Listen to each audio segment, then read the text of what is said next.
gotta figure my way out around this stage. Okay. What's up? Y'all too. This is different. What's happening, y'all? Y'all ready to go? Yeah! All right, I'm feeling good. Feeling pretty good, man. I done read something though earlier today that kind of messed me up. I'm gonna tell y'all about that. 6.6% of Americans in the United States end up going to jail, going to prison. That's terrible. That's about 1 out of 15 people. That's like, okay, I was about to say about 100 or so people in here, but my man that introduced me already messed that one up, but you know, that's a good amount of people, right? So say there was about 100 of you, there'd be about 6 or so of y'all that's gonna do something stupid sometime really soon. And speaking of that, before the show started, I took a little note, man. I heard some dudes over talking, and somebody with a silver Benz license plate number JUS4ME, just for me. You might want to leave a little bit early, man. He going back. No, real talk though, real talk. Nah. Me, myself, I just spent 11 years incarcerated, so I'm going to give y'all a few pointers, man, a couple of pointers. You don't see this kind of stuff on TV, so I'm kind of let you on a couple of things. Now, me, when I went in, I wasn't, you know, I was 17, wasn't obviously the toughest looking dude, you know, light skin, curly hair, 50 pounds lighter, didn't even shave yet. So, you know, I had to learn a few things the hard way. Now, so I'm gonna tell you about this. The very first thing that I learned, right, is, what was I about to say? The very first thing that I learned. Come on, baby. Come on now. Never, sound crazy, never use the bathroom while you sick, right? Sound crazy. But this is what happened to me. I was about 2 days in, right? Now, I'm stressed out in my mind, super cold in there. The blankets they give us, they really small blankets, look like big napkins or whatever, right? I'm stressed out, I miss my nana really bad. So, at the time I had the snots, right? So, 2 days in, went to the bathroom, and I was finna do it just, okay, I'm using the bathroom, act like they're not there, right? And then I get a little bit of company, right? Dude come next to me, he looked like Kimbo Slice, but tall, right? So I'm like,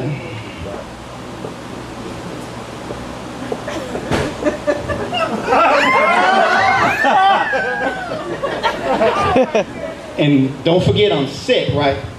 So I feel a sneeze coming on, and I'm still using the bathroom, and I feel like I'm about to sneeze, and I sneeze kind of weird, like nothing really even come out when I sneeze. I just, like, my whole body jerk, and I make this funny noise, it's like, right? So I feel it coming, and I'm really trying to fight this sneeze, right? Because I'm still using the bathroom. But here it comes. I open my eyes, right?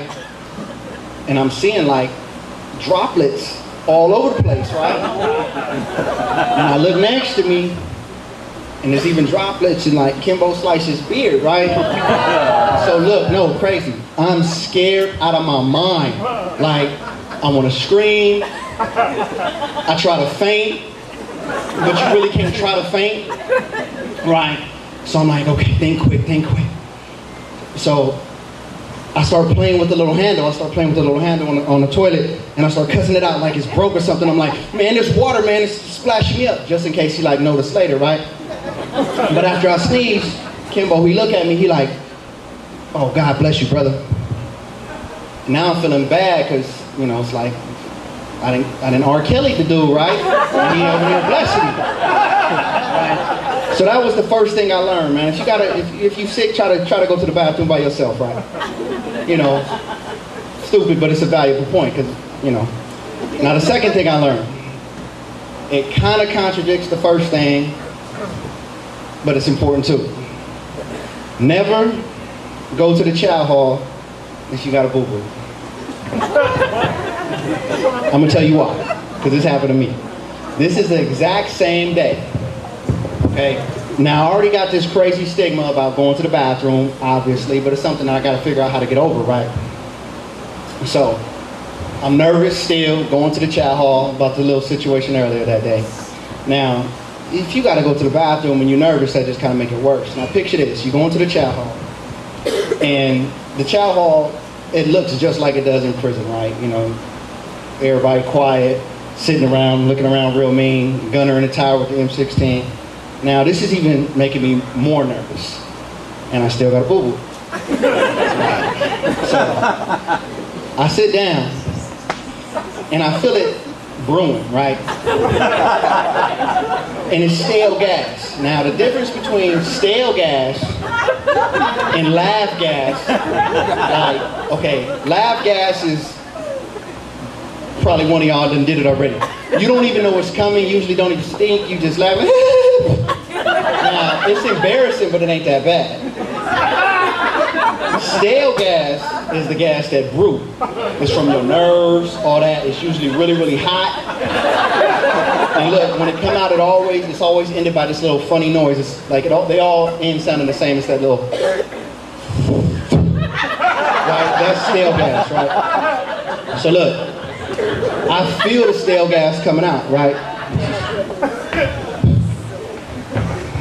So I'm at the chow hall, and I feel it, so I'm like,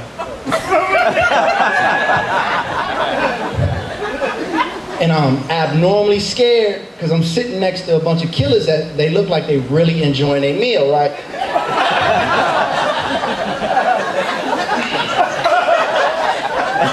But it's not working, and it kind of like escaped from the front part, right? And look, and when it come up, it make them noises like fish bubbles that, right? Look. Now, as soon as I hear the noise, because y'all did this too, I try to cover up the noise, right? So look, I start beatboxing, and then I use the fish bubble noise. So I'm like, listen, I go like, I'm like,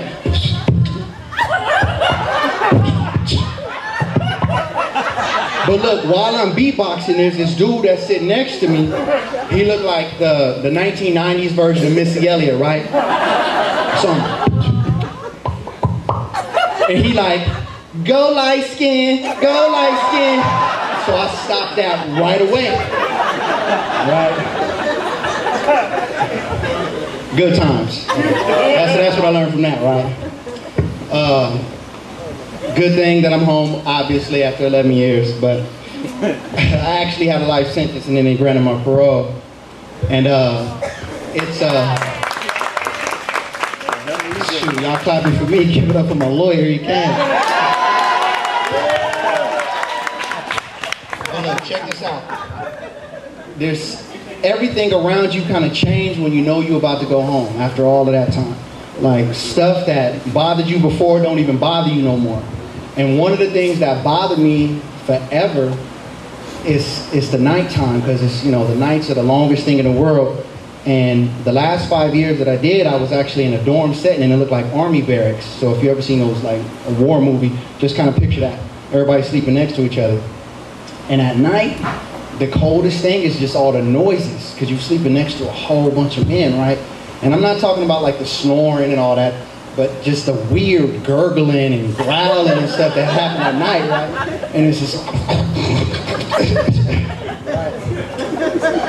and when I first went to the dorm, my very first time, I'm just laying around pissed off, like, I hate this, right? But the last 6 months or so before I came home, I really wasn't tripping so much, you know, because I'm laying up, I know I'm about to go home, and all I'm doing is just fantasizing, like, man, this is about to be over with. I'm picturing myself at home, laid up with baby, all soft and quiet, like just, you know, so I'm not even tripping, right? Obviously, came home. Things didn't go the way I thought. I mean, I came home to baby still, that worked out perfect. The quiet part, did happen. I never knew that women make the same noises that girls make, right? I'm serious. I'm gonna need a ride home. I got you. I got you. Good luck. Nah, I love it though. Look, another thing that was crazy about coming home, Trev, is just, you know, people change. I went in when I was 16 and people changed so much. And like, for an example, when you cute at 15, it don't necessarily mean you're gonna be fine when you're 30, right? And I moved the area that I moved right back to the area that I grew up in. So one of the things that happened when I came home, of course, you know, you run into your little exes and stuff. And you ever be someplace public and you run into your ex when you with your significant other? It's kind of like awkward, right? But it was awkward for me because, like, most of my, like, dang, all of my exes, I'm ashamed of them, right? It ain't like, you know? So just picture this, you're at the mall, you shopping, and you hear a voice call your name, you know? So you turn like that, right? And then you, who? Look, and then the coldest thing, like I said, you know, well, I turn and I'm gonna see Angela. I'm gonna call her Angela because her real name is Angela, and what she did was messed up, right? So I turn and I look, and I'm like, wow, right? Now look, and Angela in junior high, it was like, literally, she looked like Halle Berry in junior high. Angela grown now. And she looked like Halle Berry in that movie Losing Isaiah when she played the and I see Ty coming over, right? I see Ty come through, right? Now, I'm embarrassed just because I just don't want to get clowned by my wife. Like, because women, they look at you different when they realize everybody before them was a step down. You know, they get cocky with it or whatever, and it's like, you know, you kind of want them to be jealous, but you feel bad about yourself when they're not, right? So she come over, and she rubbing it in. She just quickly introduced herself. Hi, my name's Ty. And she don't even introduce herself as my wife. She's like, I went to high school with Brandon. You too? You know? So Angela, she brushed her bangs to the side, and her wig shift. Right? Now, I'm trying to, look, I try to introduce him. Now, so I'm like, hey, Angela, this is Ty. And I'm trying to think of something nice to say about Angela just so I could make myself look better. I'm like, hey, Ty, this is Angela. She's a girl, right? You know? And then Ty was like, oh, you know Brandon from school? So Angela, she reached inside of her overall, scratched her belly, and she was like, right? In junior high, the little overalls and the snort, it used to be kind of cute, but not no more.